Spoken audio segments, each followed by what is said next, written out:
Bon, eh bien, bonjour à tous, j'espère que vous allez bien. On m'a juste posé la question, est-ce que c'est prudent de garder ses cryptos sur les exchanges? Alors, majoritairement, non. Tout simplement parce qu'on n'est jamais sûr que l'exchange va pas s'écrouler. Voilà. Et il y a quand même des rumeurs comme quoi un certain nombre d'exchanges sont potentiellement insolvables. Voilà. Et c'est pas une rumeur de n'importe qui, c'est un analyste que j'aime bien qui s'appelle Adam Cochrane sur Twitter. Et lui, il met en garde sur pas mal d'exchanges. Le problème, c'est que voilà, on ne peut pas savoir et c'est un petit peu du hasard. Je pense qu'ils ne vont pas s'écrouler du jour au lendemain. Mais si, imaginons, on a un bear market qui s'intensifie un peu plus, eh bien peut-être qu'il y aura des problèmes de marge, même si la plupart ne déclarent pas leur solde.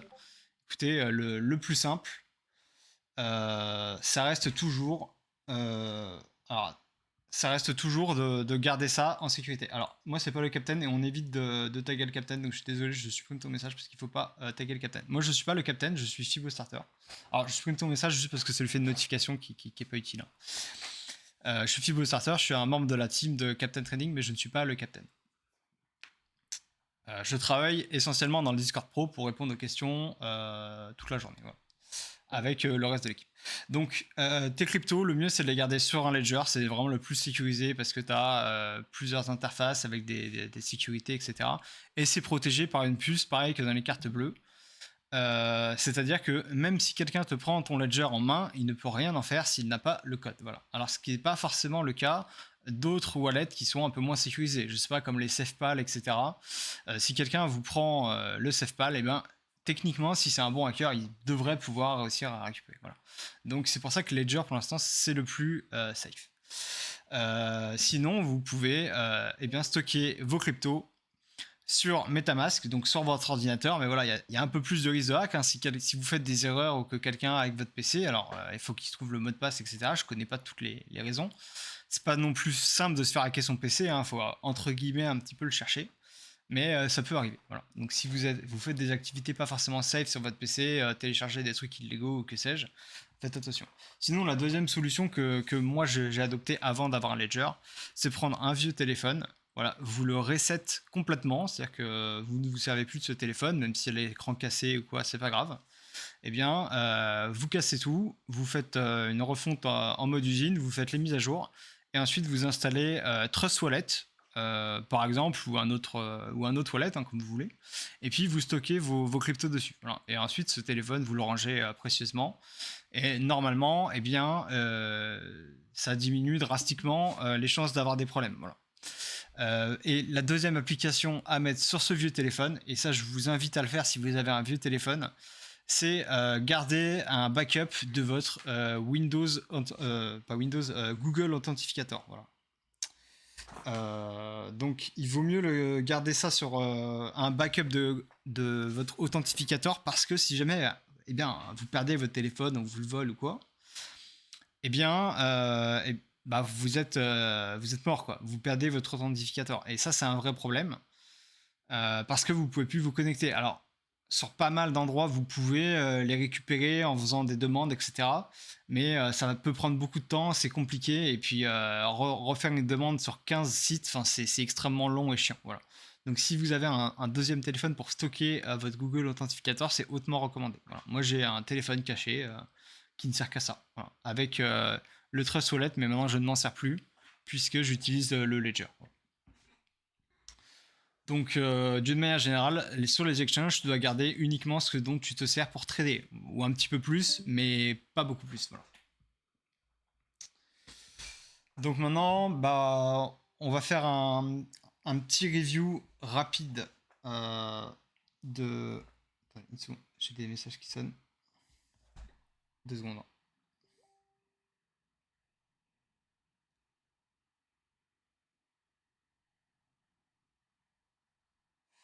Hop, sinon ça va pinguer dans le replay, c'est pour ça. Une seconde, je me mets en sourdine.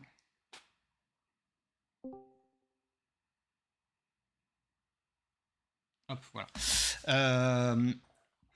Donc, le sujet du jour, après c'est le Forex, mais je vais juste faire un petit point en marché rapide sur ce que moi je vois, voilà, et les niveaux qui m'intéressent, et ensuite on attaque le Forex. Tiens, salut les caps. Donc, pour faire le petit review rapide, alors sur Bitcoin, voilà, donc je vais recommencer en daily rapidement. Moi, j'avais un plan plutôt baissier à la base. Je le voyais bien chuter, voilà, vers les 21 000 éventuellement. Et mon invalidation, c'était si jamais, eh bien, on repasse au-dessus de cette zone, on va dire des 28 000, qui est au-dessus de ma EMA là, et que on s'y maintient. Donc, est-ce que je peux dire que mon trade est complètement invalidé? Pour l'instant, je ne pense pas. Pourquoi? Parce qu'il y a eu une fausse rumeur qui a foutu un petit peu entre guillemets, le bordel. Hein. Parce que, en fait, il y a une fausse rumeur d'ETF. D'ailleurs, ils se sont juste excusés en mode désolé les gars. Oui, c'est vrai qu'il y a juste une manipulation de marché d'au moins 200 millions juste de positions fermées, voire beaucoup plus. Enfin bon, c'est une petite erreur à 300 millions. Ouais, c'est pas très grave. Hein. Écoutez, désolé. Bon. Bref. Et du coup, je suis très méfiant de toute la price action qu'on va avoir sur les prochains jours. Donc, je pense qu'au bout d'une semaine, on sera un petit peu plus fixé. Mais je reste encore très méfiant. Donc, moi, j'essaie de ne pas me positionner ou alors le moins possible en ce moment parce que je fais très très attention à ce qu'on a là. Voilà. Ensuite, du coup, si je zoome à plus court terme, alors ça, c'est ma façon de tracer les graphes. Hein. Mais moi, j'avais vu une zone de douleur, en fait, ici. Voilà. Et cette zone de douleur, je l'ai pris. Alors, c'est un peu technique, hein, c'est comment moi je trace mes fibos. Je l'ai tracé de là jusque là. Je ne vais pas pouvoir vous expliquer pourquoi, parce que là, ce serait trop compliqué. Et ce sera d'ailleurs le sujet de pourquoi je le trace comme ça dans mon futur webinaire que je vais faire sur les Fibonacci. Voilà. Et en fait, ça m'a donné du coup cette zone. Donc là, en fait, ça, c'était la zone de douleur max des gens qui ont acheté ce mouvement, le plus de gens piégés. Et on a parfaitement rebondi dessus. D'ailleurs, à la base, moi, je me suis un petit peu trompé parce que je l'avais mis comme ça. Et c'est une autre façon de le tracer. Mais je pense qu'il est pas valable. Voilà. Mais écoutez, là, ça nous a donné un double bottom. Donc là, c'était une zone possible de retournement. Après, moi, dans mon idée, je pensais qu'on allait aller ici et qu'on allait faire un petit pullback rapide, genre là ou là, et qu'on allait continuer à chuter. Voilà. Sauf que là, on a eu la news de l'ETF qui était fausse, qui nous a donné ça.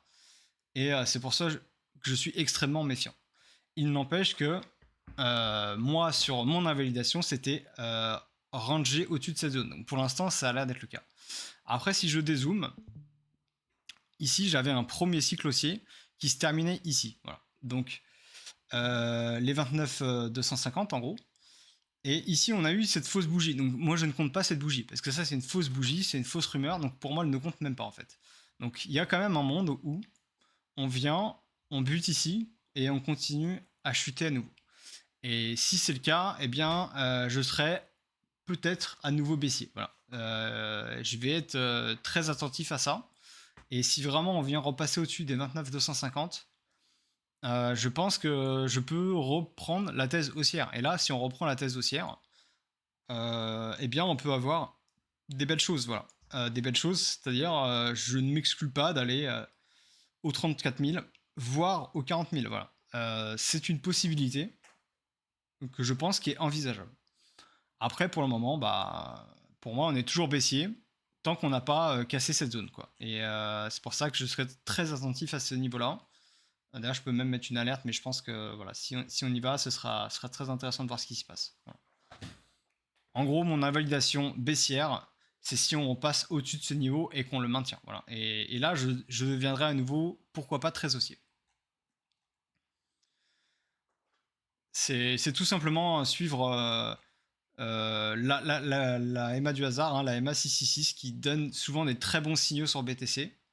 Et c'est tout à fait possible voilà, d'avoir un rejet, un deuxième rejet, un pullback et repasser au-dessus. En général, c'est comme ça qu'elle se passe, cette moyenne mobile. C'est que soit on a des rejets assez forts, soit on a un rejet comme ici, un petit pullback et après on passe au-dessus. Et là, si on repasse au-dessus, en général, on vient refaire un pullback dessus, mais c'est pas toujours le cas. Et si c'est le cas et qu'on maintient ce niveau, là je deviens de nouveau très haussier. Hein. C'est tout simplement comment fonctionne cette moyenne mobile et ça marche sur à peu près énormément d'altcoins. Voilà. Ça marche sur tous les marchés, ça marche vraiment partout. Hein. Ça marche même sur l'euro-dollar. Hein. Regardez, alors là c'est pas en daily, c'est en 3D. Alors attention, mon graphe est un petit peu chargé. Hop, je vais juste l'épurer une seconde. Tac, tac. Et on voit qu'ici, voilà, on a la moyenne mobile ici qui a servi ici de rejet. Là, on a eu un pullback qui était un peu faux. Et là, c'est le début de la fin. Pullback dessus. Exactement ce à quoi je m'attends sur BTC. Ici, là. Voilà, c'est-à-dire que là, on passe en dessous et on refait un pullback dessus. Voilà, c'est exactement ça sur lequel je pourrais m'attendre à BTC. C'est-à-dire qu'ici, on pourrait avoir un espèce de pullback et on revient la taper avant de partir. C'est exactement ça que j'attends. Et ici, on voit que voilà, on a fait la price action, on a commencé à chuter, et là, on a refait un pullback dessus. Et là, peut-être que c'est le pullback de la fin et que ça va continuer à chuter. Je ne sais pas, j'ai pas trop d'avis encore pour savoir si ça va chuter ou pas, mais en tout cas, là, c'était un très beau point d'entrée. Donc voilà. On va juste regarder ETH BTC, parce que ça, c'est un signal qui est hyper intéressant. En daily. Dans mes précédents lives, j'avais dit que j'attendais cette zone ici des 0,5 parce que sur mon graphe avec les Fibos, c'est une zone que je pense qui est intéressante. Là, on a l'air de vouloir le casser, donc peut-être qu'on va aller à la prochaine zone ici. Et j'avoue que si on casse cette zone-là, je vais commencer à devenir baissier sur ETH malheureusement, pour pourquoi pas aller sur cette zone-là qui est quand même beaucoup plus bas. Hein. On parle d'une chute quand même encore de 25%, ce qui voudrait dire que ETH perd pas 25%, mais perd 25% de plus que Bitcoin. Donc ça fait quand même une sacrée chute. Mais voilà, pour l'instant, je pense que c'est une zone de pullback. Ça fait un espèce d'énorme range, voilà, ici. Et je vais être très alerte là-dessus. Sinon, sur mes altcoins, bah, j'ai toujours du Solana, mais ça fait hyper longtemps que je l'ai. Mon Solana, je l'ai acheté ici, voilà, et je le garde en swing. Je n'ai quasiment pas TP, je le garde, et moi, mon but, c'est d'aller, je pense, par là. Alors, je pense que je prendrai des TP partiels, hein, ici, là, et dans le meilleur des mondes, pourquoi pas ici, mais j'y crois pas trop. Pourquoi? Parce qu'il y a la même EMA ici qui va rejoindre à cet endroit-là, et donc du coup, ça fera une belle confluence de signaux vers les 40. Écoutez, on verra. J'ai le RNDR. Voilà, c'est que des swings, hein. Moi, je suis vraiment swing trader, hein. RNDR, je l'ai acheté ici. Et je ne l'ai pas touché depuis. J'ai pris aucun TP. Enfin, si, j'ai pris deux TP. J'en ai pris un petit là. Non, un petit ici. Un autre moyen là, parce que je sais pas, je le sentais pas trop bien. J'ai pris un petit TP. Mais la grande majorité de ma position est encore en cours. Et je compte la vendre ici, en fait, tout simplement. D'ailleurs, on voit encore cette moyenne mobile ici. Regardez. Pullback pile poil dessus. Là, ça a bloqué. Pullback en dessous. Pullback dessus. Pullback dessus. Hop, et là, on vient à te maintenir le prix à cet endroit-là. Donc c'est comme ça que j'essaie de trader, un mélange de Fibonacci et de moyenne mobile. Et donc voilà, pour l'instant, je reste là-dessus. Ma théorie, c'était qu'on allait avoir une espèce d'alt-season mélangée avec un range du BTC, voire un range légèrement baissier. Voilà. Mais a priori, le BTC a l'air de vouloir aussi monter. Quand je parle de alt-season, attention, je parle vraiment pas de n'importe quel alt, je parle vraiment des coins les plus forts. Je pense qu'une majorité d'altcoins vont perdre énormément de valeur, mais pourquoi pas en garder quelques-uns qui sont des bons coins, donc qui ont une belle price action, qui ont des bons fondamentaux, et eux, je pense qu'ils peuvent continuer leur route en fait, voilà. Et c'est pour ça que j'étais acheteur ici et que j'ai pas voulu lâcher mon swing, voilà. Je vais mettre là parce que ça fait beaucoup de bruit. Je vais regarder s'il y a 2-3 questions. Alors, en plus petite time frame. Alors, en plus petite time frame, hein, sur BTC, je l'ai déjà dit, hein, enfin je l'ai montré en 1 heure. Je m'attends à regarder précisément les 29,250. Et pour l'instant, il a l'air d'être plutôt haussier. Je pense qu'il ira en effet au 29,250. Mais c'est vraiment cette zone-là qui va être clé pour moi pour savoir la suite. Voilà. Donc, voilà. Bon, bah là, c'est du 1 heure, mais en fait, le mouvement, pour moi, il est parti d'ici. Le premier mouvement qui était vraiment devenu haussier, c'est celui-là. Voilà. Bon, il y a aussi celui-là, qui est premier mouvement haussier. Et celui-là, c'est le deuxième. Et ça, c'est un mouvement qui est pour moi très important à ce niveau-là. Parce que là, on a un changement de structure qui s'est opéré à partir d'ici. Donc là, on a eu une petite phase un petit peu baissière. Et là, on a eu un changement de structure qui s'est opéré. Et donc, du coup, c'est une zone qui est hyper importante pour moi parce qu'elle va se répliquer jusqu'ici. Voilà. En général, ce sont les premiers acheteurs qui commencent à créer une tendance et derrière, on a les traders qui suivent et à la fin, on a le FOMO avec tous les gens qui rentrent dedans sur la fin du marché. Voilà. Donc voilà, est-ce que j'ai d'autres coins J'ai le iFix, je suivais de loin. Je sais pas ce que ça va donner cette affaire.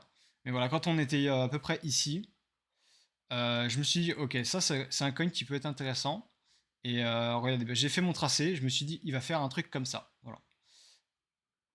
Et donc, je m'y suis intéressé et je me suis dit, ok, moi je vais mettre mon ordre limite ici, voilà, sur les 0,7.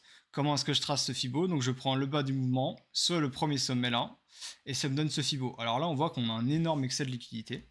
Mais ça, vous pourrez le comprendre que si vous regardez ma formation, malheureusement. Mais là, on a un excès de liquidité de 140%. Mais c'est pas parce que l'excès de liquidité est énorme que le cycle n'est pas respecté. Et d'ailleurs, si on va zoomer ensuite, bah voilà, on s'est arrêté exactement à mon point d'entrée. Je crois que je dois être pas loin du bottom, hein. Je l'ai vraiment acheté là. Et j'ai un stop loss un petit peu large, histoire d'être vraiment sûr ici. Et j'ai un objectif de TP qui peut être absolument énorme, hein. On parle de ça, quoi. Et si on va là, ça fait encore une hausse de 2000%. Écoutez, c'est un swing risqué, mais je suis prêt à le tenter et je n'hésiterai pas à reprendre quand même des petits TP ici. Tout simplement parce que rien que là, mon SL a un risque sur le stop loss de 50%. Donc si déjà on revient là et qu'on fait 110%, je serais déjà très content.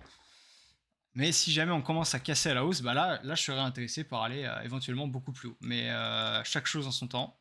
En tout cas, voilà, c'est un trade que j'ai pris avec Fibonacci ici. Et on verra si, tiens, je ferai le suivi de ce trade par la suite. Voilà.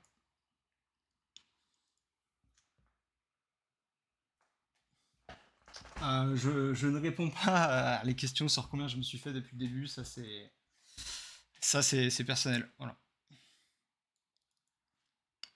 Donc, est-ce que vous avez deux, trois questions sur mon analyse de marché là? Je voulais juste regarder le dollar aussi parce qu'il est super intéressant, je pense. Non, non, je ne donne pas de fourchette. Le dollar. Alors, quand on était ici, j'ai vu ici, regardez. Alors, il y a beaucoup de Fibo, mais celui-là, on peut peut-être l'enlever. Hop. Ici, c'est le tout premier mouvement aussi qu'on a eu. Alors, c'est un petit peu bizarre parce que, regardez, là, il y a eu un petit changement de structure qui est tout petit, mais il est existant. Regardez, on a eu ici un tout petit changement de structure. Là, on a eu un creux, un sommet, un creux équivalent, et là, on a eu un nouveau sommet. Donc là, on a eu un changement de structure qui s'est opéré, qui est tout petit, mais qui est existant.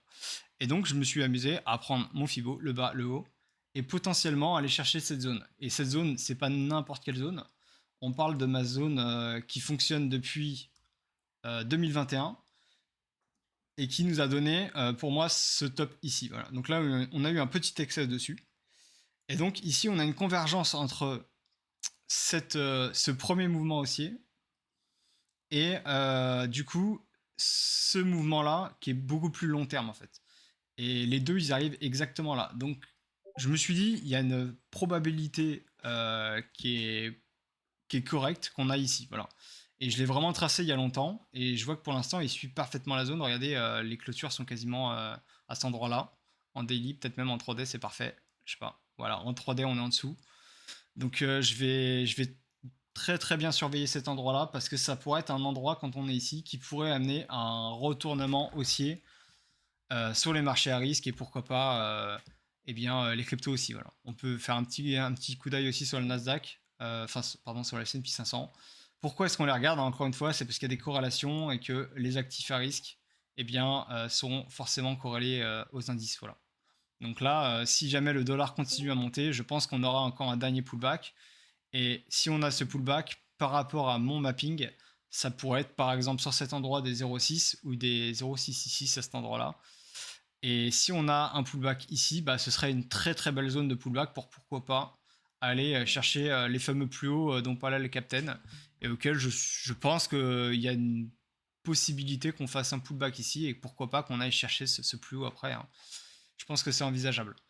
Il n'empêche que je reste toujours très méfiant sur tous les marchés, que ce soit enfin de partout. Je pense qu'il y a une possibilité non négligeable qu'on corrige beaucoup plus. Tout simplement bah, parce que l'économie, la macroéconomie est pas très très bonne en ce moment.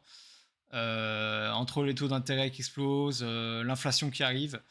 J'ai vu une théorie qui disait que l'inflation se passe en général en deux vagues. Et on aurait eu juste la première, en fait. On a eu le Covid qui a injecté beaucoup d'argent.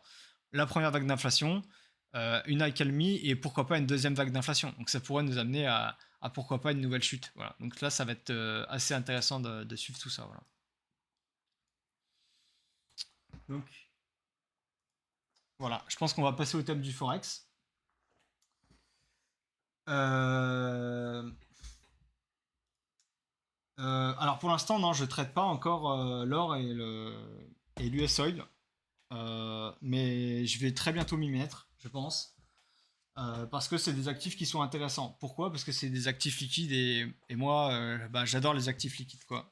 C'est eux qui vont nous donner le plus de précision selon ma méthode, selon Fibonacci, etc.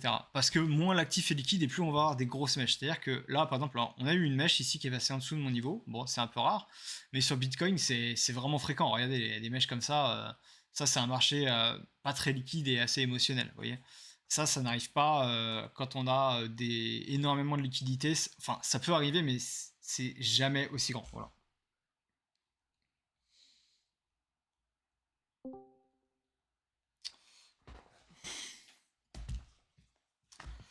Donc, euh, donc voilà.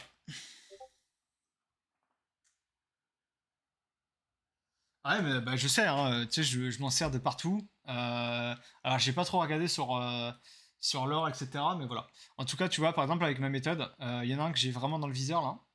Et le problème, c'est que ça, c'est des trades. Ça met une éternité. C'est-à-dire que là, juste entre là et là, il y a eu quoi? Il y a eu un an. Voilà. Donc là, moi, par exemple, le yen japonais, je le vois bien, pourquoi pas remonter là. Mais s'il remonte là, il y en a peut-être pour 2 ans en fait. Enfin, voilà, le forex, faut vraiment pas être pressé, quoi. Mais je pense commencer à mettre un petit peu d'argent, placer des swings, et je pense que ça peut être assez intéressant de cette manière. Donc voilà. Alors, c'est normal de voir le live en zoom 3 fois. Non, c'est pas normal. Normalement, t'es censé le voir normalement. Enfin, à moins qu'il y en ait d'autres qui aient ce problème-là, mais je ne pense pas. Donc, on peut regarder l'or rapidement. Je vais prendre un coin qui m'intéresse pas trop. Ouais, je vais faire un nouveau.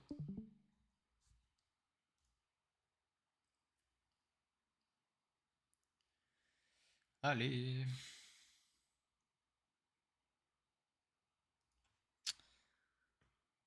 Le gold.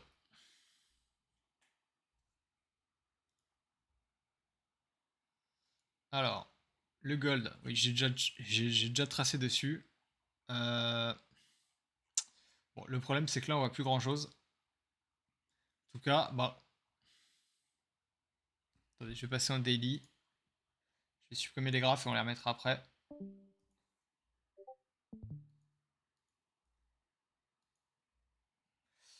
Alors en daily, c'est vrai que l'or ça marche assez bien. On voit encore cet EMA qui là fonctionne très bien ici, tout là, tout là. Là on casse, on réintègre, pullback, début de la hausse. Là, premier pullback dessus. En général, quand on vient la taper la première fois, on la casse très rarement la première fois. Et la deuxième fois, on la casse. Et là, c'est le début d'un mouvement plus profond, vous voyez. Et là, on repasse au-dessus, pullback dessus. Et là, re-pullback dessus. Tiens, j'avais même pas vu. Re-pullback dessus ici. Et là, peut-être que du coup, ça va continuer. Voilà. Là, ça devient plus intéressant. Voilà, maintenant, je vais remettre mes graphes. Euh, et est-ce que j'y vois des choses intéressantes? Bah, peut-être, oui, il y a un monde où ça. J'avais prévu ce graphe, moi. Donc, peut-être qu'il y a un monde où on va ici, voir ici. Voilà. Pourquoi pas. Après, moi, quand je regardais l'or comme ça me faisait un peu penser au Bitcoin. Regardez, en daily, il a exactement la même tête. Vous voyez, on a eu un premier sommet, un pullback profond. Et un deuxième avec ici un petit excès. Et l'or, en fait, ça ressemble un petit peu pareil. Regardez. Première zone, pullback plus profond. Et on repasse au-dessus, swing fait le pattern. Donc, ça, c'était quelque chose que je suivais. Et j'étais, pourquoi pas, friand de short. Mais je l'ai fait que en paper trading. Vous voyez, j'ai juste mis ça. À l'époque, je ne tradais pas du tout le Forex. Je voulais juste le suivre par curiosité. Donc, si jamais on continue de monter, ce qui est possible quand on voit le dollar et toutes les monnaies qui vont pas très bien, eh bien, je serais intéressé pour aller jusque-là. Par contre, si on monte à 3000, là, quoi qu'il se passe, je serai vendeur. Pourquoi? Parce que là, on parle d'un cycle qui date de 20 ans. Voilà, un cycle de 20 ans. Et si vous pensez que le cycle de 20 ans, il ne va pas partir ici, il va pas fonctionner, moi, je pense que c'est assez peu probable. Voilà, il y a quelque chose d'autre qui prendra. Parce que les gens qui ont acheté là, bah, ils cherchent à vendre un peu là, mais ils cherchent pourquoi pas aussi à vendre là, en fait. Voilà. Ça, c'est leur zone de vente. Et malheureusement, c'est comme ça que marchent les marchés. Donc voilà. Ça, pour mieux comprendre ça, encore une fois, je vais essayer d'expliquer un peu comment je vois les cycles de marché dans ma formation que je ferai sur les cycles de marché. Voilà. Bon. Ok, bah oui, t'as un problème, ouais. Désolé pour toi. Donc, maintenant, on va passer à la deuxième partie, on va passer au Forex. Donc, le Forex, qu'est-ce que j'ai à dire dessus? Eh bien, le Forex, c'est un petit peu différent des cryptos. Pourquoi? Parce que le Forex, ou même les actions, c'est un marché qui a de la valeur intrinsèque derrière. C'est-à-dire qu'il y a quelque chose, il y a quelque chose de réel derrière. Voilà. Alors l'or, on pourrait dire que c'est un spéculatif. C'est en grande partie vrai, mais n'oubliez pas que l'or, eh bien, faut l'extraire. Il y a des gens qui travaillent dedans, il y a des gens qui éventuellement le managent. Bon, après les gens qui le managent, hein, ça c'est autre chose. Hein, c'est les gens qui managent les cryptos, ils prennent leur com dessus, etc. Voilà. Mais par contre, la plupart des actions, les entreprises, eh bien, il y a du réel derrière. Et ça, faut pas l'oublier. Donc le réel, il a toujours un impact sur les prix. Voilà. Je suis quand même d'avis, moi personnellement, de penser que les actifs, voilà, ils font des cycles de marché spéculatifs et ensuite, eh bien, ils vont réagir tout simplement en suivant leur cycle. Mais il n'empêche qu'à court ou moyen terme, d'une manière générale, ils peuvent être impactés. Et quoi qu'il en soit, la plupart de ces actifs seront impactés du coup par des news, par des, je sais pas, des pénuries, des voilà, s'il y a une pénurie de matériaux pour les composants électroniques, bah forcément les boîtes qui font des composants électroniques, elles vont chuter ou quoi. Enfin voilà, il y a plein d'informations comme ça. C'est un peu chiant parce que ça fait plein de bruit quand les gens viennent, je sais pas pourquoi. Et du coup, forcément, c'est impacté, ça va impacter le cours, au moins à court ou moyen terme. Mais c'est pas toujours le cas sur du long terme. Voilà. Je vais le remettre là parce que je sais pas si ça va faire moins de bruit. Donc, comment est-ce qu'on trade les actions, le forex ou les commodities? Eh bien, avec Captain Trading, on est sur plusieurs exchanges. On va regarder le dernier qui est en date, mais on utilise plutôt Blueberry Market ou Fusion Market. Voilà. Donc les deux, ils sont, eh bien, à cet endroit-là, vous les avez dans le bonus. Donc je vais vous copier le lien, je vais le mettre là.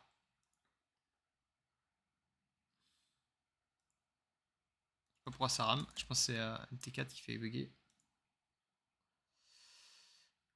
Et Blueberry Market, c'est celui que j'utilise pour le moment. Voilà, il est là.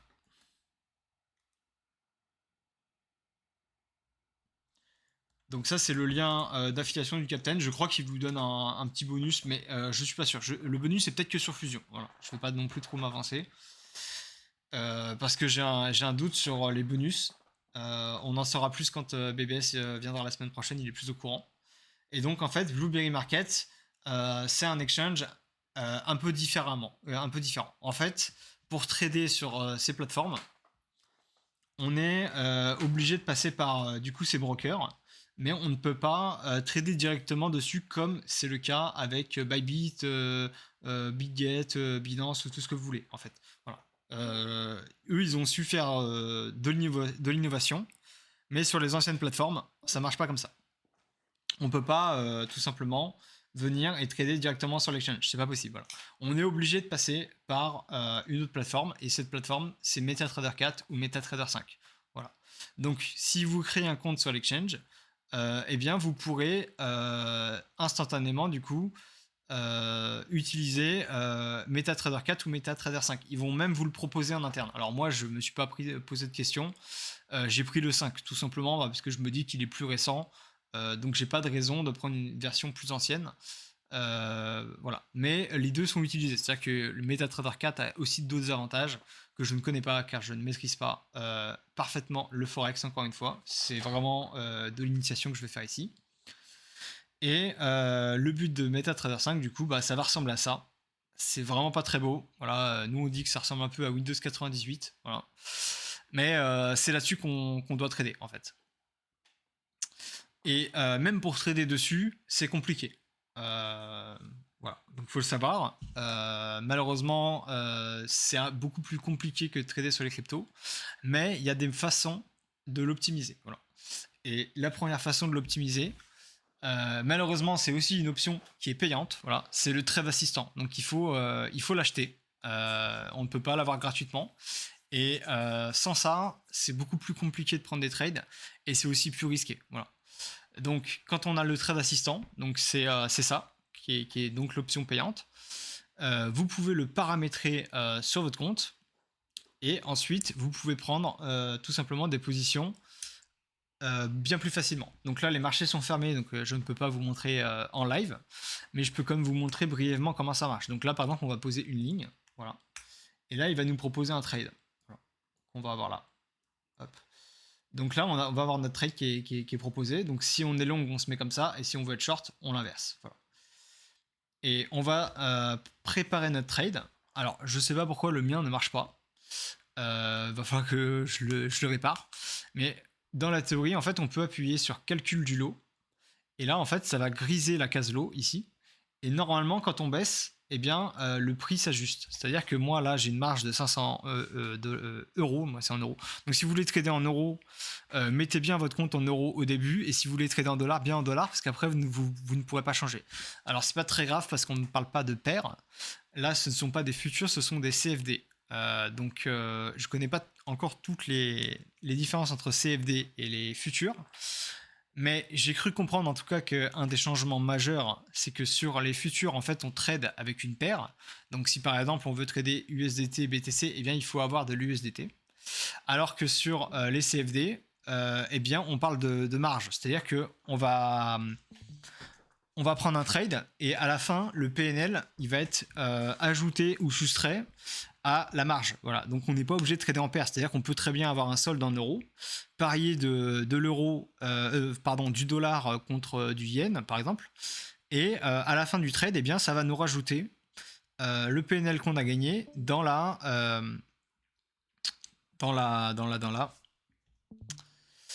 dans notre marge. Ah, attendez, je crois savoir pourquoi en fait ça fait autant de bruit. Je vais remettre le mode streamer en fait du coup. Une seconde, hein, parce que là ça fait beaucoup trop de bruit en fait, c'est pour ça. Hop, voilà. Je pense que c'est pour ça que ça faisait du bruit. Sur le replay, ça va être un peu chiant. Donc voilà. Et en fait, ça va adapter directement à notre marge. C'est-à-dire que si on gagne 20 dollars, eh bien, tout simplement, les 20 dollars seront rajoutés au notre compte à la fin. Voilà. Et même si on a parié de l'euro contre du yen, eh bien, à la fin, on va quand même gagner des dollars si on a un compte en dollars ou des euros si on a un compte en euros. Voilà. Et c'est pareil pour les actions. C'est-à-dire qu'on peut parier sur une action et à la fin, l'argent sera ajouté à notre marge à la fin. Voilà. Donc, je pense que c'est ça le CFD. Et de cette manière, d'un côté, c'est un peu plus simple. C'est juste que c'est un petit peu différent. Voilà. Donc, le trade assistant, normalement, si on bloque ici, que par exemple, je mets 1% de risque sur un compte à 500, ça veut dire que normalement, peu importe le trade que je passe, je devrais être à moins 5. Alors, encore une fois, je ne sais pas pourquoi ça ne marche pas. Mais normalement, peu importe comment je bouge, à la fin, ça devrait toujours être à 5 et s'adapter automatiquement. Voilà. Donc, bientôt, il faut savoir qu'il y aura un webinaire qui va arriver pour tout vous expliquer les bases du Forex. Donc, il va parler pendant peut-être 2 ou 3 heures avec les questions-réponses. Et il va vraiment tout vous expliquer sur les plateformes, etc. Mais si vous avez envie d'apprendre par vous-même, écoutez, vous pouvez apprendre à tâtons. Et bon, mes lives, c'est pas forcément les plus qualitatifs dessus. Encore une fois, c'est une introduction. Mais si jamais vous avez envie du coup d'avoir une formation complète, ça va être un webinaire qui est vraiment sans place limitée. Le but c'est que de toucher un maximum de monde qui veut s'intéresser au Forex. Il sera pas très cher, il sera à 50 ou 60, un des deux, je sais plus. Il n'y a pas de réduction dessus en instantané. Par contre, si jamais vous êtes dans le Discord Pro, vous pouvez quand même avoir les moins 25%, mais en allant voir directement Thomus après l'avoir acheté. À noter que vous pouvez déjà vous y inscrire. Donc si on va sur le site de Captain Trading,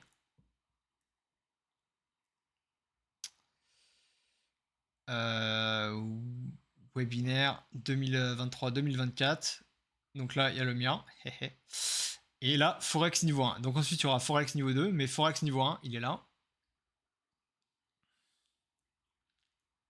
Donc voilà, 3h30 formation intensif. Voilà, moins 25% pour Discord Pro. Donc voilà, le but, c'est vraiment reprendre les bases et pour vous apprendre eh bien, à utiliser tous ces outils. Parce que les cryptos, c'est simple d'utilisation. Mais quand on bascule sur le Forex, honnêtement, je pense qu'il vaut mieux être formé parce que quand on n'a jamais fait du Forex, c'est un nouveau monde. Et si les cryptos, déjà, ça met un peu de temps à apprendre, je pense que le Forex, apprendre toutes les bases, vu la complexité, à première vue, je dis bien à première vue parce qu'une fois qu'on a compris, en réalité, c'est pas si compliqué. Mais à première vue, c'est un petit peu plus complexe.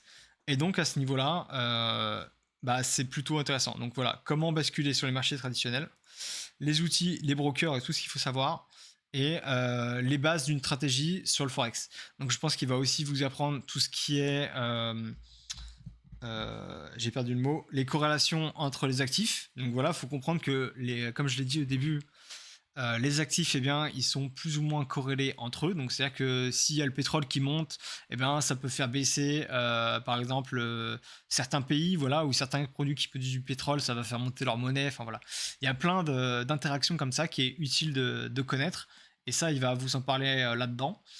Donc voilà, c'est un énorme jeu mathématique, ce Forex, mais on peut essayer de deviner du coup des mouvements à l'avance en fonction de news, non pas de news théoriques sur un projet qui vient de sortir un nouveau produit, mais bien sur des news dans le monde réel, parce que le Forex c'est bien un marché réel, quoi. Faut pas oublier ça, quoi.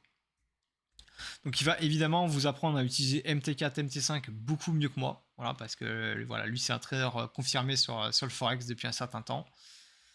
Et voilà. Donc le but c'est ça, il est à 60 et moins 25 si vous êtes Discord Pro. Voilà. Donc je vous le mets ici. Je vous invite eh bien, à prendre cette formation si vous êtes intéressé, parce que c'est ça qui va vous permettre du coup de vous lancer dans le Forex. En tout cas, la team sont actuellement à fond sur le Forex, tout simplement parce que sur les cryptos, il y a plein de moments où il ne se passe rien. Voilà. Et que quand on est un trader, qu'on commence à devenir un trader un peu confirmé, eh bien, les méthodes qui marchent dans les cryptos, ça marche partout. Pourquoi Forcément, ça va marcher différemment. Ça ne sera pas exactement pareil. Voilà. Sur le Forex, il y a toutes les corrélations, etc. Il y a tout ce qui est lié au monde réel. Mais quoi qu'il en soit, eh bien, vous serez forcément amené à avoir les mêmes marchés. Pourquoi ? Parce que tous les marchés sont reliés par une seule chose qui est commun à tous les marchés, c'est les émotions. Donc évidemment, tout ce qui est lié au concret et au réel, ça ne marche pas.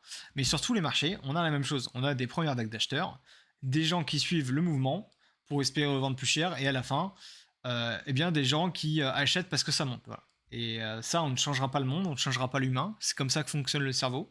Et dans la majorité des cas, c'est comme ça que ça marche. Et donc, quoi qu'il en soit, ça marche. Ça marchera d'appliquer les méthodes de la price action. Ça marchera d'appliquer les Fibonacci. Ça marchera un peu partout, vous voyez. Je peux d'ailleurs vous remontrer mon graphe euro que je vous ai montré tout à l'heure. Ah oui, mince, j'ai supprimé mes dessins. Alors sans forcément chercher à les comprendre, hein, mais voilà, moi comment je trace mes Fibonacci, je le trace de là jusque là. Et regardez, les deux Fibonacci, les deux ils terminent ici. Donc vous voyez, j'ai pas tracé vers le haut, hein, j'ai tracé de là jusque là. Et ça me donne quand même le haut. Donc c'est ça qui est assez incroyable, c'est que voilà, sur tous les actifs, même l'euro-dollar, eh bien, on voit que c'est des marchés qui sont régis par des émotions, des vagues d'acheteurs, des vagues de suiveurs et des vagues de gens qui sont en FOMO, etc. Donc ça, c'est quelque chose qui est récurrent. Voilà. Ça marche partout. Voilà. Et c'est pour ça que bah, le forex, c'est quelque chose qui est assez intéressant. C'est qu'on peut appliquer nos méthodes, les moyennes mobiles 666, 200 ou tout ce que vous voulez. C'est juste à appliquer différemment.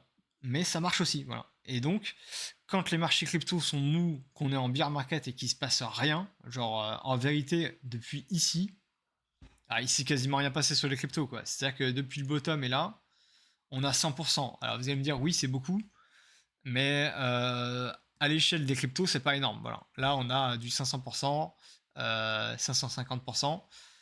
Il y a des moments sur les cryptos, il se passe beaucoup plus de choses. Voilà. Là, c'est le max qu'on a eu, et en réalité, c'est un espèce d'énorme range en fait entre ici et pourquoi pas là. Voilà. Là, je pense que c'est l'excès d'FTX, mais voilà, on a un énorme range qui est comme ça. Voilà. Et cet énorme range qui est comme ça, bah, tout simplement, il est mou, il se passe pas grand chose, et quand il est mou, qu'il se passe pas grand chose, bah, on a peut-être envie d'aller autre part, quoi. Et si on a envie de trader tous les jours et de gagner sa vie comme ça, je pense que les cryptos, moi de mon côté, je compte absolument pas les lâcher parce que bah, déjà je crois au projet de la décentralisation. Et de deux, parce que c'est là où on va trouver des énormes pourcentages. Voilà. Mais pour trouver des énormes pourcentages, ça veut dire quoi? Ça veut dire qu'il y a aussi d'énormes moments et d'énormes phases où il ne se passe strictement rien. Voilà. Et ça, il faut vraiment être capable de le comprendre. C'est que quand il se passe rien, bah, tout simplement, parfois le mieux c'est de rien faire, quoi. C'est-à-dire que des fois le risk reward n'est pas bon. Et quand le risk reward n'est pas bon, bah faut éviter de trader. Voilà. Moi pendant toute cette partie-là, bon, j'étais en vacances, hein, ça m'a aidé. Mais entre ici, là, j'arrive pas à cliquer, entre là et là, donc c'est 41 jours, et bah j'ai placé quasiment aucun trade. Et regardez, il ne s'est rien passé. Voilà. Entre là et là, il ne s'est strictement rien passé. Voilà. Il y a eu 3% de hausse. Et si on prend vraiment le max du max, on a eu 8%. Voilà. Sur Bitcoin, c'est ridicule. Donc, quand il ne se passe rien, ça peut être intéressant d'aller sur le Forex. Il y a un deuxième avantage sur le Forex et sur les marchés traditionnels, c'est les mèches. Voilà. Les mèches sont infiniment moins violentes. Donc, qu'est-ce que ça veut dire? Ça veut dire que si les mèches sont moins violentes, ça veut dire qu'on peut avoir des scénarios beaucoup plus précis. Voilà. Et un scénario beaucoup plus précis, qu'est-ce que ça veut dire? Bah, ça veut dire qu'on peut se permettre d'avoir un stop loss plus court. Voilà. Parce que si on a un stop loss plus court, on a beaucoup moins de chances d'avoir des mèches absolument énormes comme celle-là. Alors là, comme ça, de loin, ça paraît rien. Mais juste cette mèche-là, là, en une semaine, on a pris moins 60%. Vous voyez, je dis pas que ça peut pas arriver sur des actions, hein, mais moi, par exemple, mon niveau technique ici, c'était celui-là. C'était les 5500, on va dire. Bah, vous voyez que même depuis là, on est encore tombé 30% plus bas. Vous voyez, là, c'est une énorme mèche, quoi. Et même si on zoome sur BTC, regardez la taille des mèches, quoi. Ça, bon, ça c'est la fausse news, hein. Mais vous voyez, il y a quand même tout le temps des mèches qui sont énormes. Là, c'est une mèche qui est gigantesque encore. Et il y a tout le temps des énormes mèches. Donc, si jamais, bon là par exemple, il y a une petite mèche, mais voilà, il y a des endroits où on va être plus amené à s'arrêter pile poil sur des niveaux clés, etc. Regardez le S&P 500. Alors, il respecte pas tout le temps mes Fibo, hein.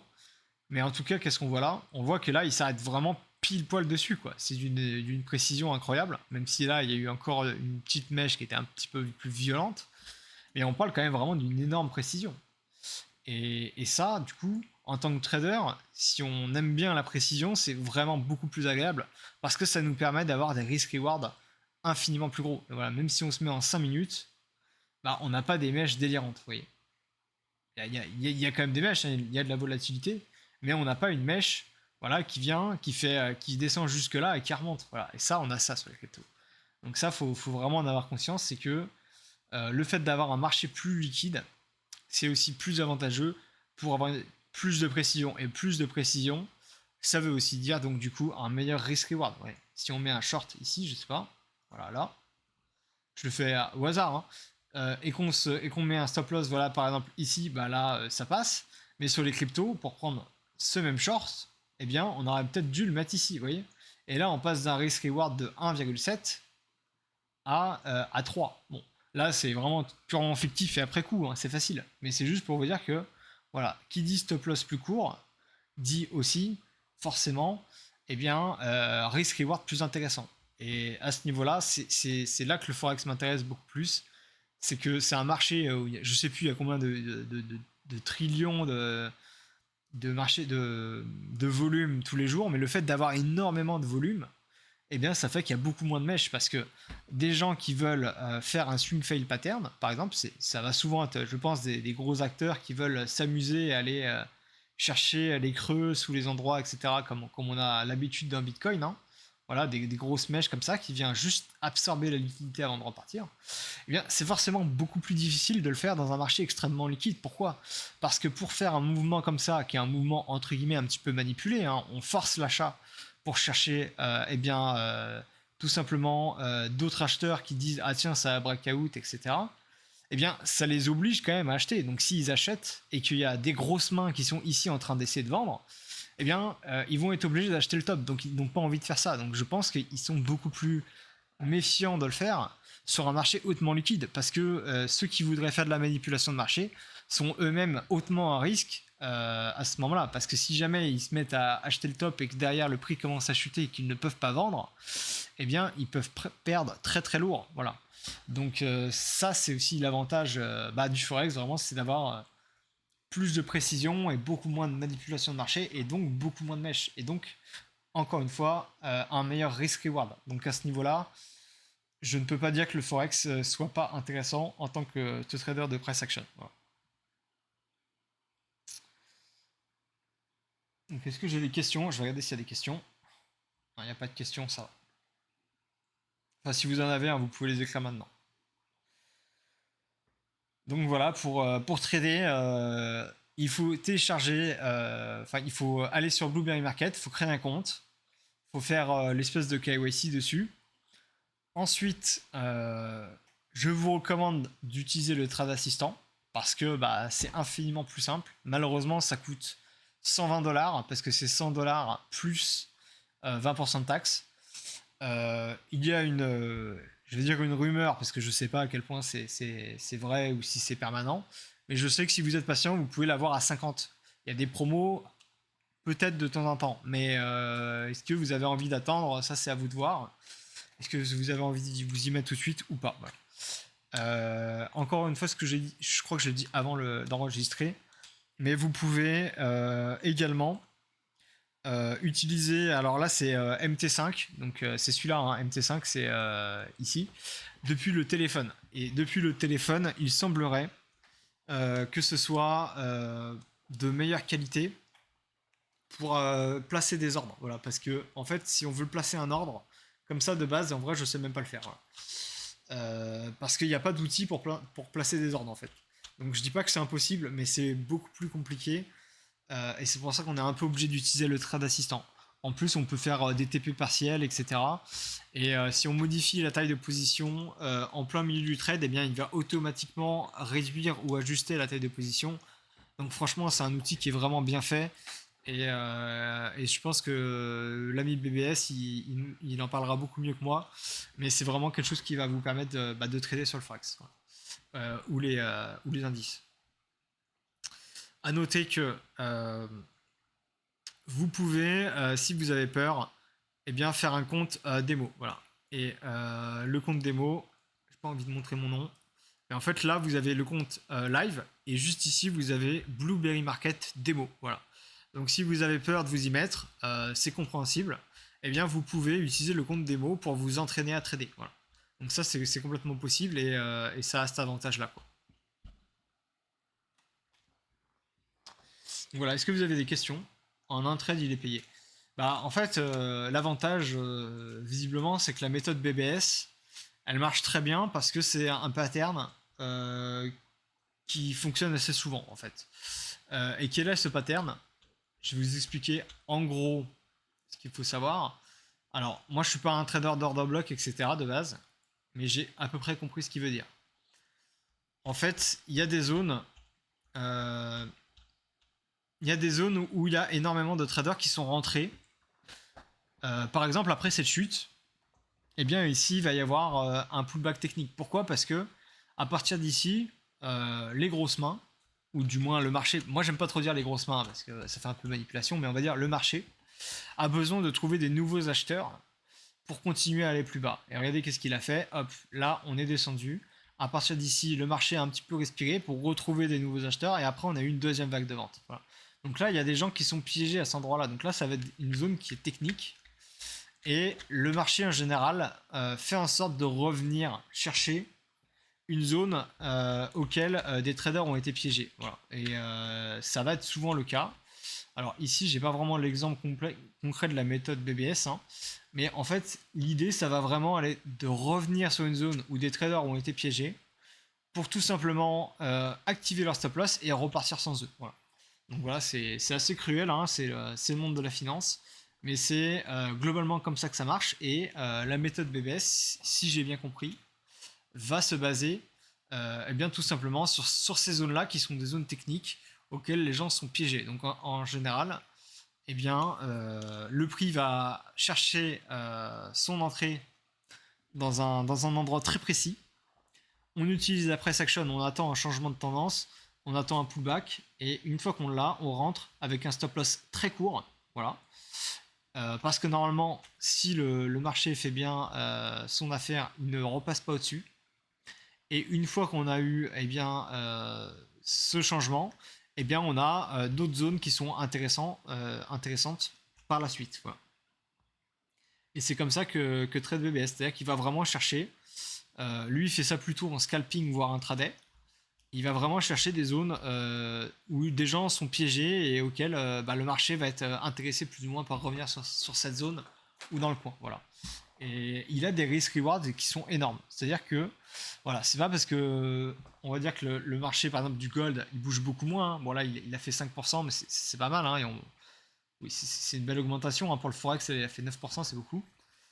Mais même s'il faisait 1%, c'est pas grave en fait. Parce que ce qui nous compte, c'est le risk reward. Donc c'est-à-dire que même si voilà, l'euro-dollar par exemple, on va se mettre en 5 minutes.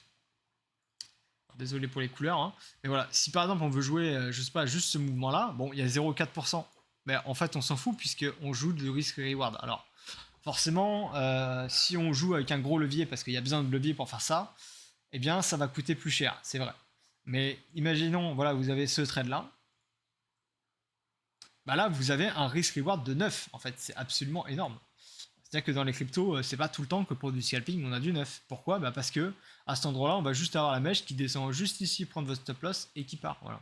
Il y a énormément plus de pièges et de manipulations de marché dans les cryptos que dans les marchés avec énormément de liquidité. Quoi. Si je ne me trompe pas, il y a...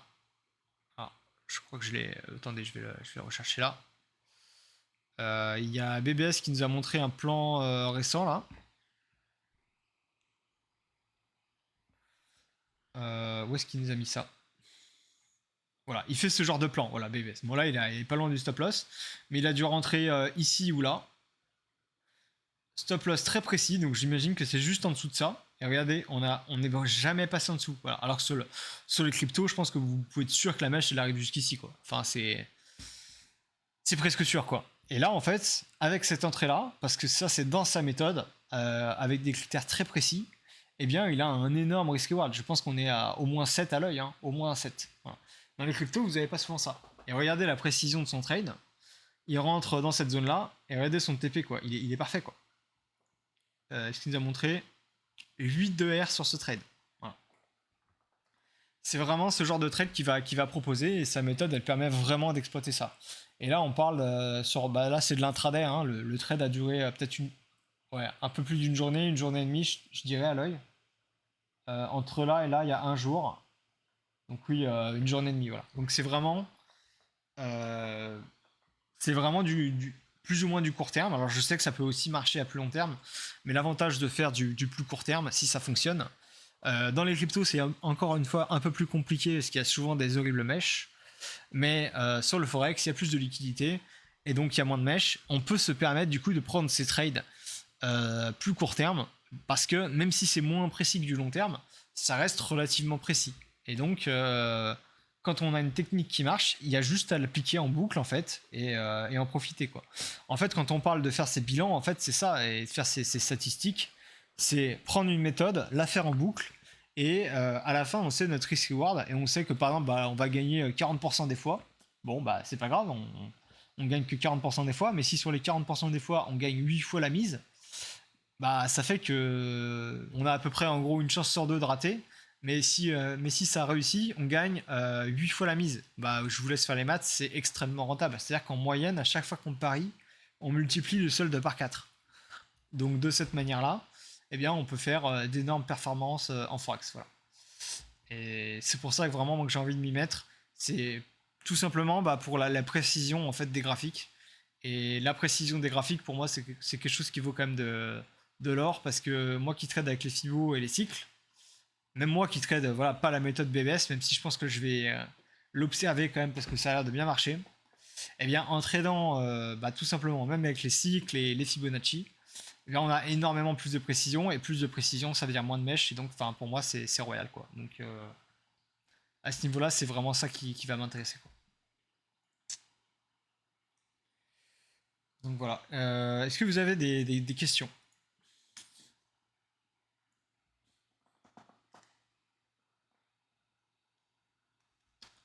Donc quoi qu'il en soit, je rappelle, là c'est vraiment une introduction pour que la prochaine fois que vous voyez BBS, si vous êtes là la semaine d'après, eh bien vous soyez un peu moins largué si jamais on vient au sujet. Voilà, l'équipe du Captain essaye vraiment de se diversifier pour pouvoir vous permettre de trader dans toutes les conditions de marché tout le temps. Voilà.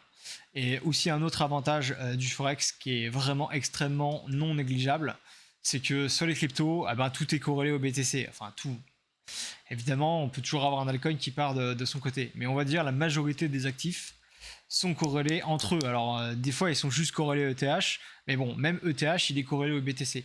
Donc, le fait d'avoir un capital 100% crypto, le problème, c'est que si jamais il y en a un qui chute, ils vont quasiment tous chuter en même temps, quoi. Alors que si jamais vous êtes sur le Forex, eh bien si l'un chute, peut-être même que l'autre il va monter, ou il va pas bouger, ou il va bouger totalement de façon chaotique. Enfin, on sait pas quoi. Et vous allez moins avoir un PNL de moins 40% sur tout votre portefeuille en une bougie, comme ça peut être le cas sur les cryptos, parce que tout chute en même temps, on le sait.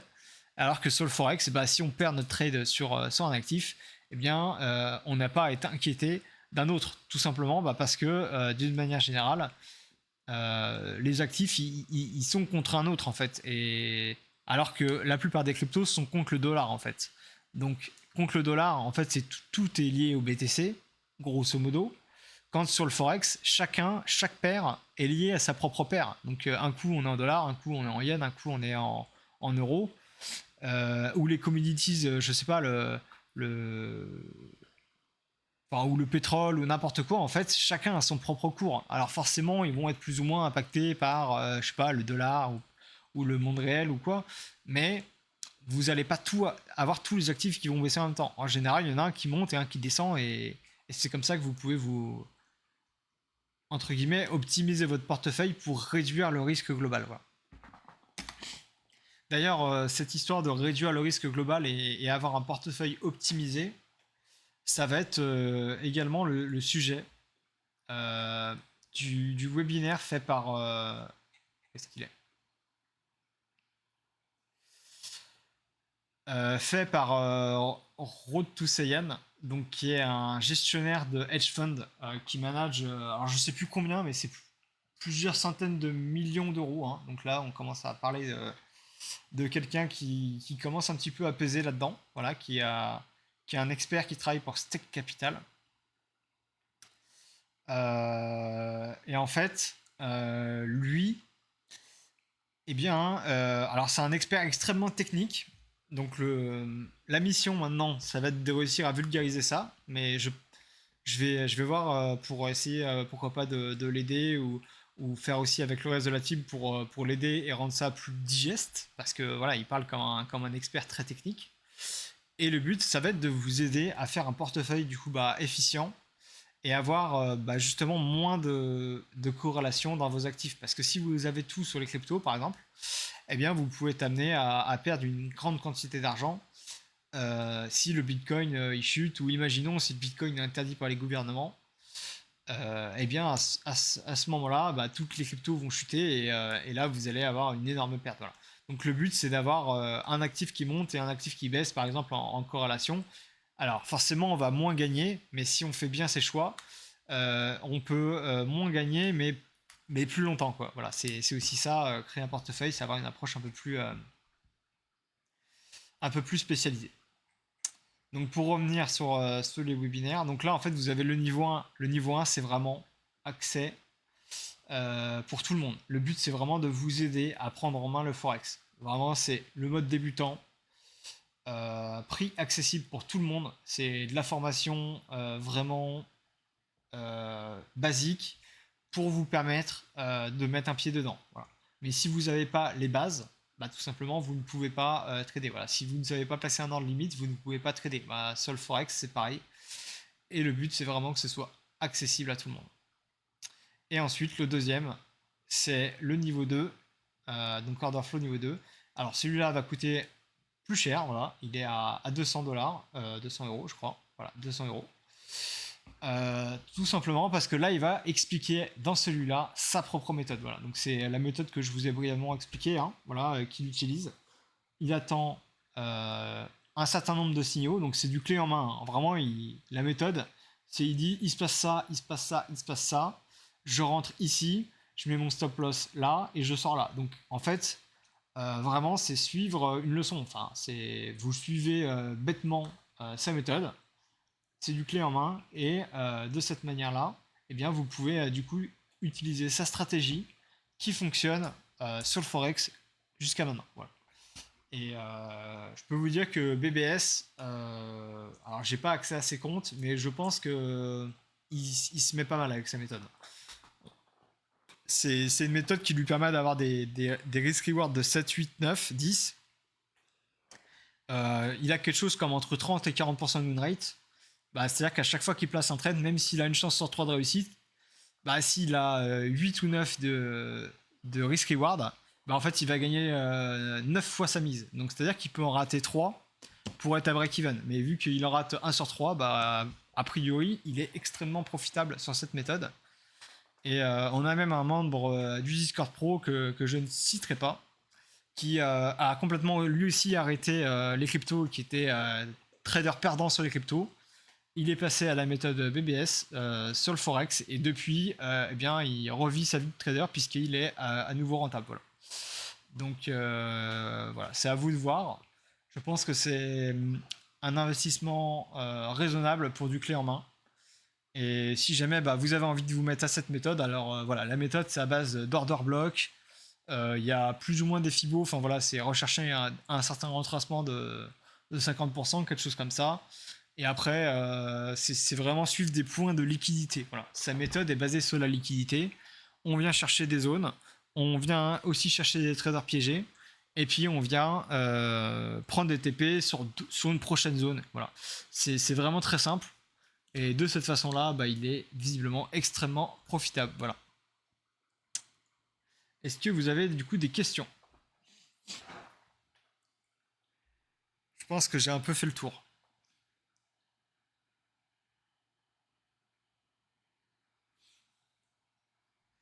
Et encore une fois, si jamais vous n'êtes pas à l'aise au début, n'hésitez pas à créer un compte sur Blueberry Market avec le lien que j'ai donné dans la description, hein, juste au-dessus là. Et faites utiliser le compte démo. Voilà, utilisez le compte démo. Là, tout de suite, je ne vais pas vous répondre sur comment l'utiliser. Honnêtement, je ne sais pas trop. Je pense que c'est pas très compliqué, mais j'ai pas regardé puisque moi je vais faire directement du réel. On verra quand BBS sera là s'il peut l'expliquer. Expliquer un petit peu tout. Et à ce moment-là, eh bien, voilà, vous pouvez faire des trades en mode démo, ça vous engage à rien. Vous apprenez à utiliser le trade assistant, vous apprenez à utiliser les markets, vous prenez confiance dans les marchés. C'est quand même pratique d'avoir un compte démo, quoi. Voilà. Donc voilà, à vos questions. Même si c'est, on va pas se mentir, très moche. c'est vraiment ça qui m'a rebuté au début, mais bon, écoutez, à un moment, faut s'y mettre. Il me semble avoir vu qu'on peut acheter des thèmes. Alors, bien sûr, sur tous les jeux, sur toutes les plateformes, les thèmes sont toujours gratos, mais quand on parle d'argent, malheureusement, c'est payant. Et on peut, je crois, avoir des thèmes pour changer l'interface. J'avoue que si je passe beaucoup de temps dessus, je pense que je vais investir.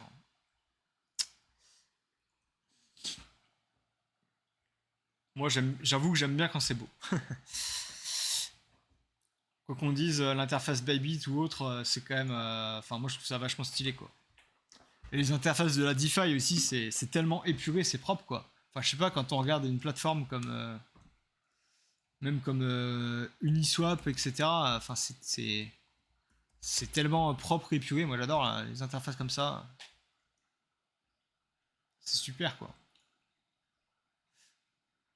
Peut-être qu'un jour on y viendra, hein, mais enfin, ça, je trouve ça tellement beau, quoi. Moi, j'aime bien le minimalisme, alors voilà.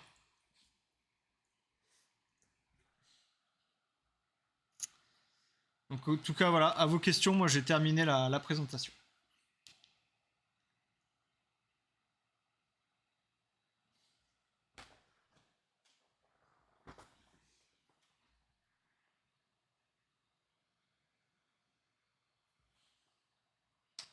Allez, merci à toi aussi. Ciao.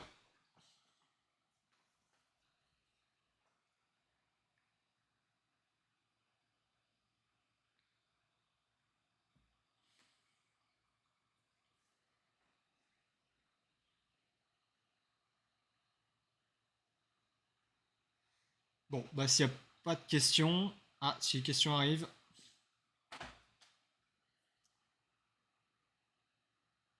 Je sais pas pourquoi tu es autant obsédé par notre capitale. Attends, ah non, c'est toi qui possède. Ah non, c'est pas toi. Ah non, pardon.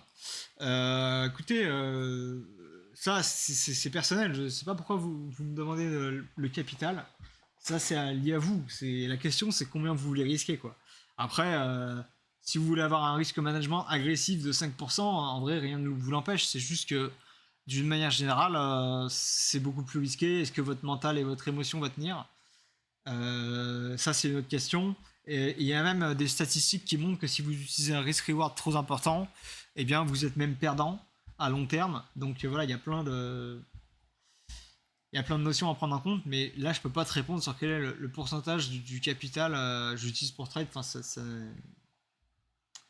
ça n'a pas beaucoup de sens. Moi, je pense que je trade globalement avec 100% de mon capital parce que même quand je suis en spot, eh bien, des fois, je prends du hedging sur des options.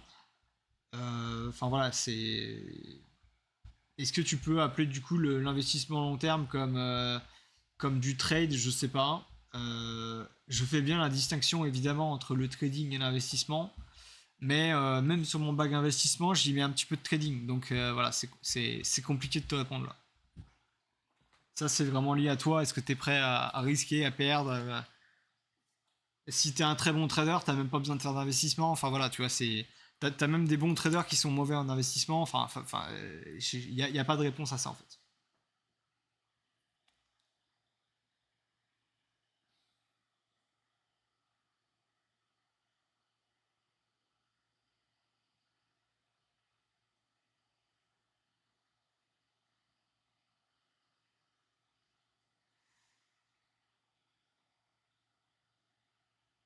Ok. Bon, bah s'il y a pas de réponse, écoutez, je vous dis bonne soirée.